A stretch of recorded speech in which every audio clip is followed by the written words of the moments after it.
Isang mapagpalang araw sa ating lahat. Ako po si Zarines Paloma at yung ilalahad ko natutunan para sa devotion na pinamagatang ano ang hinihingi sa iyo ng Diyos ngayon. Yung concept natin ngayon is Christian ethics. So yung scripture ngayon is Micah chapter 6 verses 8 na sinasabi, He has told you, O man, what is good, and what does the Lord require of you, but to do justice and to love kindness and to walk humbly with your God. Tagalog, ipinakita niya sa iyo, o tao, kung ano ang mabuti at ano ang itinakda ng Panginoon sa iyo, kundi ang gumawa na may katarungan at umibig sa kawaan at lumakad na may kapakumbabaan na kasama ang iyong Diyos. So yung katuruan natin yun, number 1 is God's moral law brings beauty to the world. Meaning to say, yung kautusan ng Diyos ay nagtataguyod ng katarungan, kaayusan, at syempre kapayapaan. No? Kapag sinusunod natin iyon, nagkakaroon tayo ng mas maayos at magandang lipunan. So, God's moral law brings beauty to the world. Number 2, God's kingdom conquers the nation. So, ang pamamahala natin mga Diyos ay hindi limitado sa isang lugar lamang. Ito ay unti-unting lumalawak habang kanyang kalooban ay natutupad sa buong mundo. Kaya ang gustong mangyari ni God is, ang sinasabi niya is disciple all the nation, di ba? So, God's kingdom conquers the nation. And number 3 is all nation will submit to God's moral law. So, meaning to say, darating ang araw na kikilalanin ng lahat ng bansa ang pagiging makatarungan na mga kautusan ng Diyos at magpapasakop sa kanyang pamahala.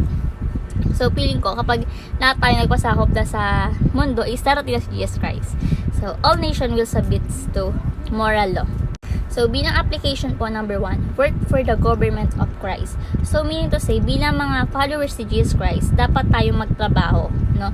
Upang kanyang katarungan, kapayapaan, at katotohanan ay maitaguyod sa ating lipunan. So, sa pamamagitan ng pagpapalaganap ng ebanghelyo, pagsunod sa mga utos ng Panginoon Diyos, at pagsuporta sa mga mabubuting adhikain sa gobyerno, na ipapakita natin ang pamamahala ni Jesus Christ dito sa mundo.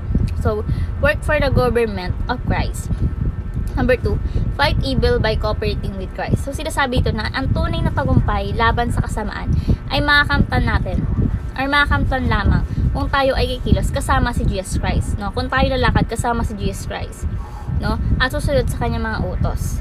So, sa halip na gumanti tayo, kasi mayroon tayong sama ng loob, ipakita natin si Jesus Christ like pagmamahal at pagpapatawad sa kapwa, no? Dapat din natin labanan ang kasamaan sa pamamagitan ng kabutihan at katuwiran. So, tayo bilang mga followers ni Jesus Christ, ipakita natin yung characteristic ni Jesus Christ, diba? Magpapatawad, no? Magpakumbaba, no? Wag na natin gantihan kasi wala naman tayong papala dun eh. So, fight evil by cooperating with Christ.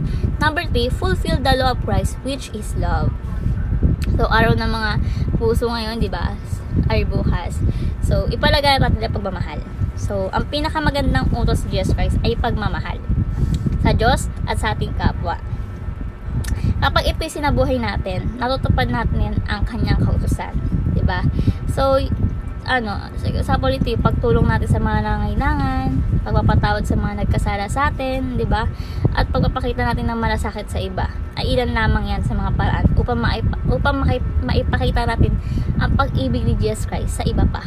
So, fulfill the law of Christ, which is love. So, ay naman ang tulad sa daily devotion. Naway may natutunan kayo, ma-share sa iba, at syempre ma-apply sa ating buhay. Thank you po sa pakikinig at God bless po sa ating lahat.